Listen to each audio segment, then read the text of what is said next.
الكرة فرنسية على الجهة اليمنى، ترسل بهذه التمريرات.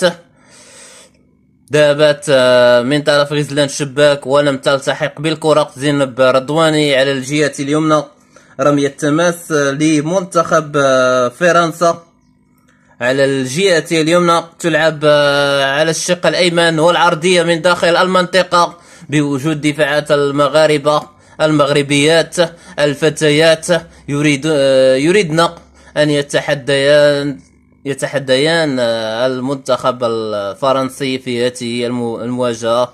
رفع التحدي بالنسبة للاعبات المغرب أمام لاعبات المنتخب الفرنسي. زينب رضواني والرمية التماسية للمنتخب المغربي ذهبت من طرف فاطمة تقنوت، والكرة ذهبت إلى رمية تماس على الجهة اليمنى للمنتخب الفرنسي.